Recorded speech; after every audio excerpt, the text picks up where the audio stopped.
Hello guys, it's me Thomas again, and yeah, today's topic I would like to speak with you about motivation. I think every one of you heard of it, and yeah, you heard maybe something like about intrinsic and extrinsic motivation.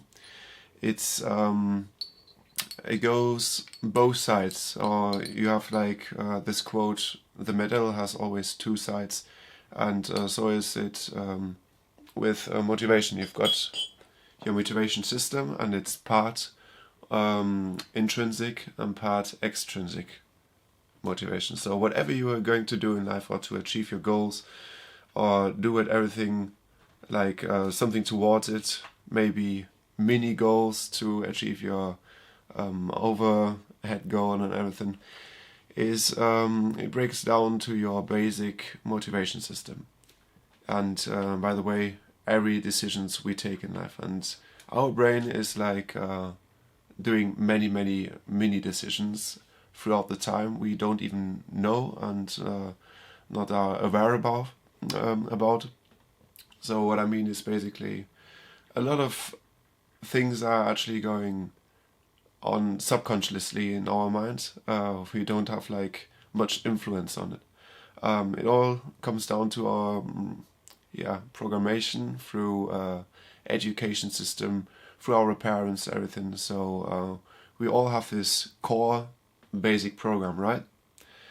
And that develops over time, over like influences, what we allow ourselves to pick up from the environment, to see as like what is good or what is not good, and get influenced by society, but also we allow ourselves to get influenced if we like if we decide which information is valuable for us or not, like which aligns to our core values in life.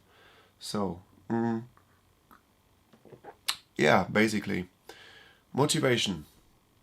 So we've got the motivation system. It's part intrinsic, part extrinsic. What do I mean by that? The intrinsic motivation is that what comes from your heart, what you really want to do in life, and that's completely, totally individual. So what I mean is, you developed some skills in your life, maybe some habits, and as like every person is individual, you've got individual sports and things to do in life which you really like to. So for me, it's maybe jogging, training outdoors, like doing something like freeletics, for example, or just to fish maybe with my cousin. Yeah. So maybe for you it's something different, and then you've got this extrinsic motivation that's more likely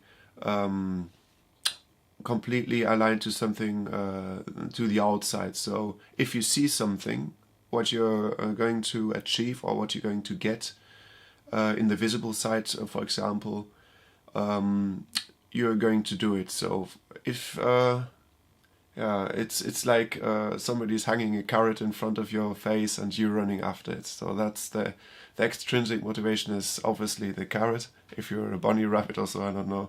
Just picture it as a as a metaphor. Maybe it's not the perfect one. But extrinsic motivation, maybe to have this huge piece of cake, what you have in front of you, and you would like to eat. So that's the thing. So of course it's not long lasting, because it's just like consumption. You take something, like you eat it or so, you have pleasure about it, but it's like not long lasting. It's over in about maybe 5 minutes or so. Yeah.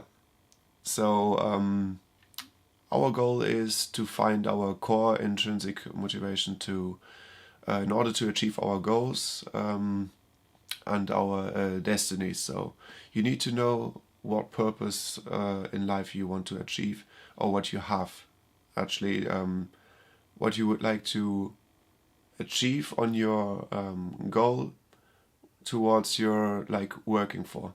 I mean, we all start like in schools, in different schools, and get grades, and let's be honest, grades are like bullshit.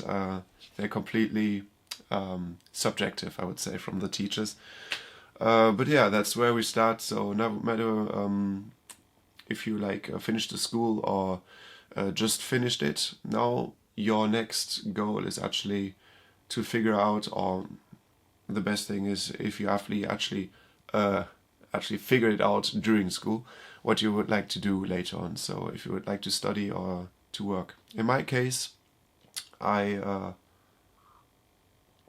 needed to put some different goals into my intrinsic motivation system, and that was like becoming independent. So to become free personally, and so I started to work straight away after school. Maybe it wasn't like the perfect route for me, but therefore in that time it was the perfect decision for me. And yeah, I worked towards that, and then after finishing school, after being working, then I started to study, and that was quite clever. And I didn't knew that before, like straight away, but it is always better to study a subject if you really know what the subject is about, and you can align much information to each other, and can really rely on that because you already been through that stuff. So in my case, it was marketing. I was working as something like a marketing manager before, and then I studied business afterwards. So, and that was a huge part which helped me in my economics degree.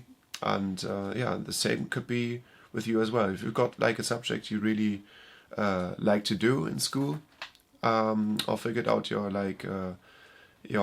core habits, your really what you would like to do in life forever, you can just figure out which subject at school was like more likely the most appealing to you, and then you can work on that and try to find a job or like a job description which comes with it, for example, and then work maybe in that place and then study, or you can study straight away. But I know many of a kind of my in my case that if people try to study straight away because their parents told them to, and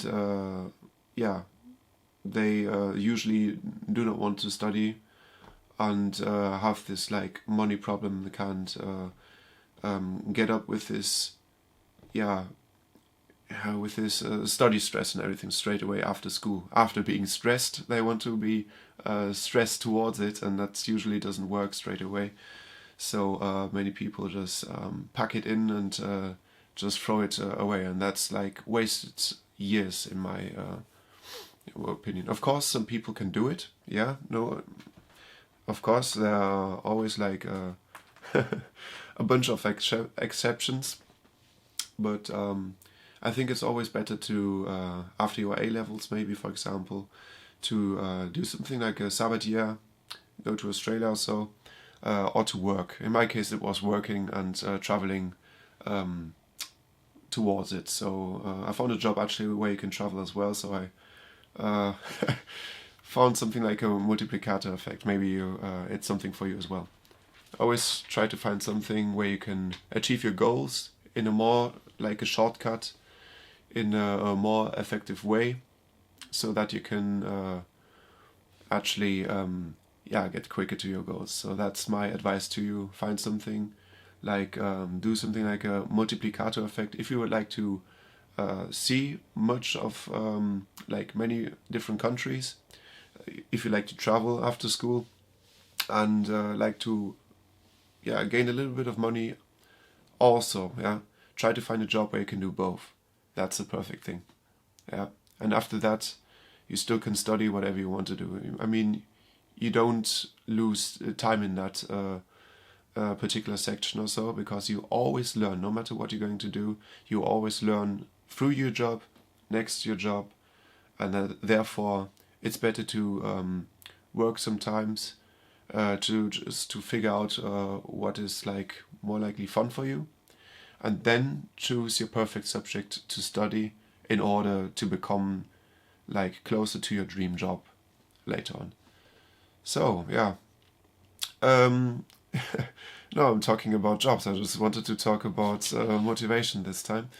Yeah, but basically what I was going to tell you about this video today is it's always better to have to find your intrinsic motivation instead of extrinsic motivation. So to follow your core purpose in your heart, what you really would love and like to do, instead of chasing the whole money. I mean, there's something like a French quote. You can have, if you have like this amount of money, well, I need to come to the camera here. If you got this amount of money, you never be happy. You always want more. And if you get like the next step of money, like 20% more than you usually had before, yeah, then you will still not be happy. You never like have enough of it. You could raise it to the end of the sky. That's a problem of the capitalistic system, actually. People never get enough. There's never too much of money, and they think always getting to the next step will make them happier. But that's the core problem our world needs to face, because more money doesn't solve like your core problems or like your psychological problems. It's less money is sometimes better, like a minimalistic system and everything. That's another topic for another video. But yeah, basically being happy about yourself, about your beliefs, what you would like to achieve in life, is so much more valuable than any number in your bank account or like every part of money you can get. So of course money is important to fulfill your living, your costs. But what I was like going to say is having too much money is just stupid. I mean, you will come behind after that if you, like at this point, if you get so much money. I mean, you inflate your ego and everything, but it doesn't. It just like you follow this consumption, this constantly consumption, and you sooner or later will come to that point. At some point, it takes years for some people to realize, or it takes you a few months. It's all about your when you know. It's just when you know. It's never like fully good. But anyway, that's going to be a topic in another video. So follow your purpose. That's the best thing to do. To have your core values, to know exactly what you want in life, and work towards it. Being happy is so much better than being unhappy and just spending your money on stuff, on bunch you don't need, a bunch of stuff you don't need to in order to make other people happy you don't like. Yeah, it comes down to that. Extrinsic motivation is just running after money, being following the consumption. That's just like short term. Intrinsic motivation, long term, forever. It stays forever in your life. Extrinsic motivation is just following the capitalistic system, following what everybody else does, and being unhappy for the rest of your life, affecting yourself, affecting your relationships, your loved ones, and in long term you will figure this out. So I basically hope you could gain some value out of this video, and see you next time. And yeah, always go with the flow.